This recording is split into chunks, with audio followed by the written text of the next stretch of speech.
Period miss হওয়ার পরে অনেকেই জানতে পারেন গর্ভবতী, তবে পিরিয়ড মিস হওয়ার অন্ততপক্ষে 7 থেকে 10 দিন আগে জানতে পারবেন আপনি গর্ভবতী কিনা। এই বিশেষ কিছু লক্ষণ যদি আপনার প্রকাশ পায় বা লক্ষণ দেখেন তাহলে অবশ্যই আপনি গর্ভবতী হয়েছেন, সেই বিষয়গুলো খেয়াল রাখতে হবে। কারণ গর্ভধারণের আগ থেকে গর্ভবতী মায়ের সতর্কতা অবলম্বন করতে হবে যেন পরবর্তীতে গর্ভধারণের পর কোনো ধরনের সমস্যা না হয়, কিংবা সন্তান প্রিমেচিওর সময়ের আগে জন্মগ্রহণ করা থেকে শুরু করে বিভিন্ন ধরনের সমস্যা এড়াতে পারেন। আজকের এই ভিডিওতে কয়েকটি কমেন্টের বিষয় নিয়ে আলোচনা করব, আশা করছি ভিডিওটি মনোযোগ সহকারে দেখবেন। অনেকে আছেন লাল বড়ি খেয়ে সহবাস করেন, লাল বড়ি খেয়ে সহবাস করার কারণে গর্ভধারণ হয়ে যায়, অনেকে সেটি বুঝতে পারে না। তবে লাল বড়ি খাওয়াকালীন সহবাস করলে গর্ভধারণ হতে পারে। বিশেষজ্ঞরা বলে থাকেন যদি একজন মা গর্ভধারণ করতে না চান তাহলে তাকে নিয়মিত সাদা ফিল খেয়ে যেতে হবে, কিংবা বিভিন্ন ধরনের গর্ভনিরোধ পদ্ধতি আছে সেগুলো ব্যবহার করতে হবে। তবে সবচেয়ে নিরাপদ ও ভালো হচ্ছে ফিল খাওয়া। তবে ফিল আপনাকে অবশ্যই নিয়মিত খেতে হবে যেন কোনো ধরনের মিস্টেক না হয়। মিস্টেক না হলে পরবর্তীতে যে সময়ে আপনার সময়ে মনে পড়বে সেই বড়িটি খেয়ে নিতে হবে। তবে যদি আপনি লাল বড়ি খেয়ে সহবাস করেন সেই ক্ষেত্রে গর্ভধারণের সম্ভাবনা রয়েছে। মনে রাখতে হবে গর্ভধারণে বিশেষ কিছু লক্ষণ প্রকাশ পায়, তার মধ্যে একটি লক্ষণ হচ্ছে স্তনে ব্যথা করা, স্তনে পিন পিন ব্যথা হওয়া, তলপেটে একটি কোণায় ব্যথা হওয়া, তলপেটের কোণায় ব্যথা হওয়ার সাথে সাথে নিজেকে ক্লান্তিতে অনুভব করা। নিজেকে ক্লান্তিতে অনুভব হয় এরকম অনেক সময় হয়ে থাকে, শরীর দুর্বলতা লাগছে, খাবারের প্রতি অনীহা, বমি বমি ভাব। মর্নিং সিকনেস বেশিরভাগ সময়ই সকালবেলা মর্নিং সিকনেস দেখা দেয়। বেশিরভাগ সময় যখন আপনার গর্ভধারণ হয়ে যাবে মর্নিংয়ে অর্থাৎ সকালেই আপনার সেই লক্ষণগুলো বেশি প্রকাশ পায়। শরীর দুর্বলতা অনুভব করা, ঘুম ঘুম ভাব, শরীর পা দুটি চাপানোর মতো, ক্যালসিয়ামের অভাব মনে হয়, এরকম ধরনের সমস্যা ঘাটতি দেখা দিতে পারে।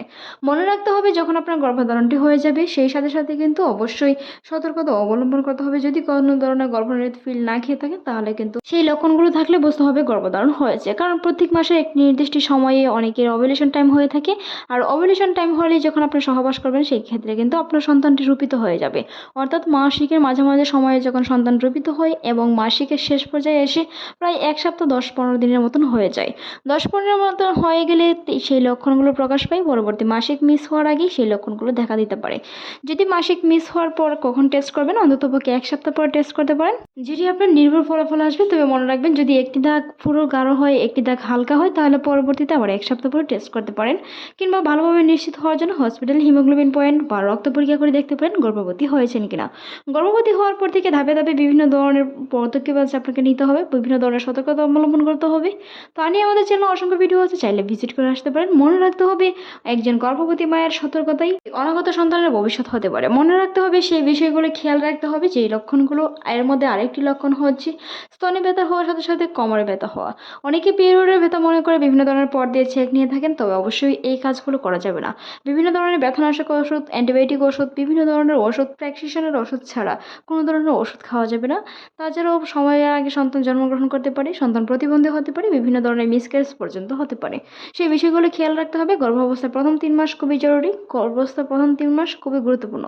সেই বিষয়গুলো মনে রাখতে হবে যেন কোনো ধরনের মিসক্যারেজ না হয়, বা আপনার নিয়মিত ফিল খাওয়ার কারণে, বিভিন্ন ধরনের ফিল খাওয়ার কারণে যেন সন্তানের উপর কোনো ধরনের প্রভাব না পড়ে। সেই লক্ষণগুলো যদি প্রকাশ পায় তাহলে ফিল খাওয়া বন্ধ করে দিন। মাসিক মিস হওয়ার পর টেস্ট করে দেখতে পারেন রেজাল্টটি কেমন এসেছে। মনে রাখবেন যদি রেজাল্টটি পজিটিভ আসে অবশ্যই সতর্কতা অবলম্বন করুন এবং নিজে সুস্থ থাকুন, প্রজন্ম ভালো রাখুন। ভালো থাকুন, সুস্থ থাকুন। ভিডিওটি এই পর্যন্তই। ভালো লাগলে সাবস্ক্রাইব করুন, সেই সাথে আপনার মতামত অবশ্যই জানান। অনেকে কমেন্ট করে থাকেন লাল ফিল খেয়ে সহবাস করলে বাচ্চা হবে কিনা। হ্যাঁ, গর্ভধারণ হতে পারে, তবে মনে রাখবেন যদি আপনি সন্তান নিতে না চান অবশ্যই নিয়মিত সাদা বড়িটি খেয়ে যেতে হবে। পরবর্তীতে যখন মাসিক হয়ে যাবে মাসিকের 4র্থতম দিন থেকে আবার সাদা বড়িটি খেয়ে যেতে হবে। অর্থাৎ আপনি সহবাস করলে সাদা বড়িটি খেতে হবে, যদি না করে থাকেন সেই ক্ষেত্রে কিন্তু নিয়মিত সাদা বড়িটি খেতে হবে।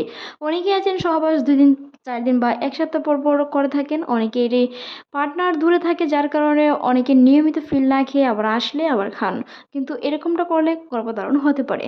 গর্ভধারণ প্রতিরোধ করতে বিভিন্ন অনেকেই কমেন্ট করে থাকেন, তাই নিয়মিত ফিল খেতে হবে। যদি আপনার সহবাস হয়ে থাকে সেই ক্ষেত্রে ফিল খেতে হবে, না হয়ে থাকলেও নিয়মিত ফিল খেতে হবে। তবে বিভিন্ন ধরনের যদি 1 মাস বা 2 মাস গ্যাপ থাকে সেটা অন্য বিষয়।